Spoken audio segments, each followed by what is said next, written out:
ഇന്ന്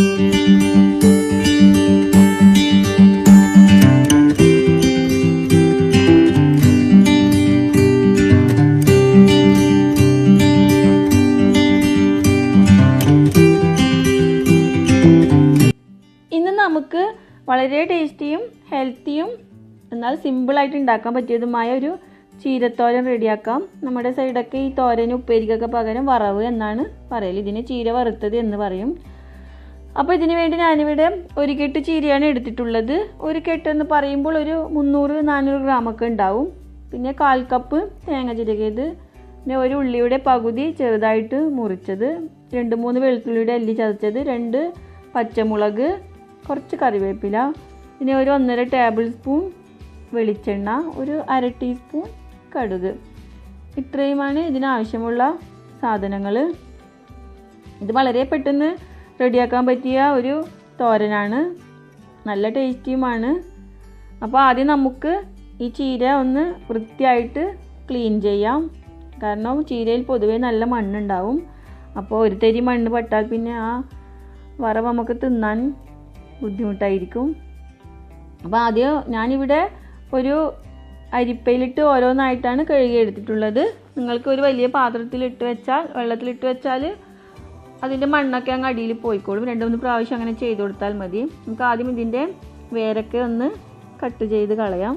പിന്നെ മോശമായ ഇലയോ അല്ലെങ്കിൽ ഇതുപോലെ പുഴുതുന്ന ഇലയൊക്കെ മിക്ക ചീരയ്ക്ക് ഉണ്ടാവും. അപ്പോൾ അതൊക്കെ ഒഴിവാക്കിയിട്ട് നമുക്ക് വൃത്തിയായിട്ട് ക്ലീൻ ചെയ്യാം. ഇവിടെ ഞാൻ ഇതുപോലെ ക്ലീൻ ചെയ്ത് വെച്ചതാണ്. ഇനി നമുക്കിതിനെ അരിഞ്ഞെടുക്കാം. നല്ല ഫൈനായിട്ട് അരിഞ്ഞേണ്ട ആവശ്യമൊന്നുമില്ല. അതിൻ്റെ തണ്ട് മാത്രം ഒന്ന് ചെറുതായിട്ട് അരിഞ്ഞാൽ മതി. കാരണം ഇത് വേഗം കുക്കാവും. ഇവിടെ ഞാൻ വാങ്ങിയ ചീര തീരെ മൂപ്പില്ലാത്തതായതുകൊണ്ട് വേഗം റെഡിയായി കിട്ടിയിട്ടുണ്ട്. ഇനി ഒരു പാൻ അടുപ്പിൽ വെച്ച് 1.5 ടേബിൾ സ്പൂൺ വെളിച്ചെണ്ണ ചൂടാക്കാം. അതൊന്ന് ചൂടായതിന് ശേഷം ഒരു 1/2 ടീസ്പൂൺ കടുകിട്ട് പൊട്ടിച്ചെടുക്കാം. പിന്നെ അരിഞ്ഞു വെച്ച ഉള്ളി, വെളുത്തുള്ളി, പച്ചമുളക്, കറിവേപ്പില എല്ലാം ഒന്നിച്ച് ഇട്ട് കൊടുക്കാം. ബ്രൗൺ കളറാകുന്ന വരെ വഴറ്റേണ്ട ആവശ്യമൊന്നുമില്ല.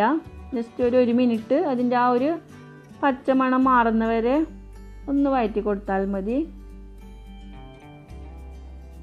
ഏകദേശം ഒരു 1 മിനിറ്റ് ആവശ്യമുള്ളൂ. പിന്നെ അതിനുശേഷം അരിഞ്ഞു വെച്ച ചീരയും പിന്നെ പാകത്തിന് ഉപ്പ് ഇട്ട് ഒരു 2 മിനിറ്റ് ആ പാനൊന്ന് മൂടി വെച്ച് നമുക്ക് കുക്ക് ചെയ്യാം.